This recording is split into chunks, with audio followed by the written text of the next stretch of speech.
Berikut kita akan menelusuri kisah kematian Yesus Kristus untuk menebus dosa-dosa kita.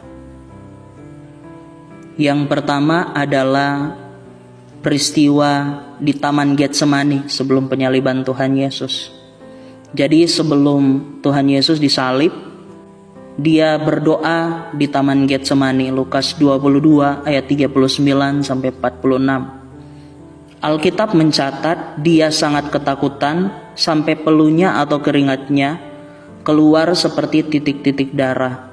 Lukas 22 ayat 44. Apakah peristiwa seperti ini hanya karangan penulis Injil saja?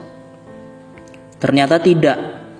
Lukas adalah seorang dokter, dan penelitian medis di zaman modern sekarang ini menemukan gejala medis yang mirip dengan peristiwa ini.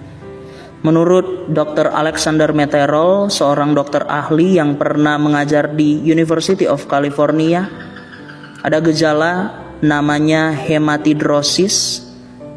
Itu adalah kondisi stres yang tinggi atau kecemasan yang parah, menyebabkan pelepasan zat kimia yang memecah kapiler sekitar kelenjar keringat. Akhirnya darah yang keluar bercampur dengan keringat, bukan banyak darah, tetapi hanya sedikit sekali darah. Efeknya pada tubuh adalah kulit menjadi sangat rapuh dan membuat kulit Yesus menjadi sangat sensitif ketika menerima hukuman cambuk. Berikutnya, menurut Dr. Frederick Sugibe, kepala penguji medis di Rockland County, New York, ada gejala medis yang disebut hematohidrosis. Sekitar kelenjar keringat ada pembuluh darah kecil seperti jaring. Saat dalam tekanan yang besar, pembuluh-pembuluh darah tersebut menyusut, dan setelah kecemasan berlalu, pembuluh darah mengembang sampai hampir pecah. Darah bercampur dengan keringat dan terdorong ke permukaan kulit, keluar sebagai tetesan-tetesan darah. Gejala medis ini terjadi ketika seseorang berada dalam keadaan kecemasan atau ketakutan yang luar biasa, dan Tuhan Yesus pun mengalami ini. Matius 22 ayat 38. Perlu dipertegas bahwa kecemasan atau ketakutan Tuhan Yesus di sini berkaitan erat dengan natur manusianya. Sisi kemanusiaan Yesus muncul dalam peristiwa ini. Yesus Kristus saat datang ke dunia untuk menebus dosa-dosa kita benar-benar mengambil rupa seorang manusia. Memang dia tidak berhenti jadi Allah. Dia hanya menambahkan natur manusia ke dalam dirinya.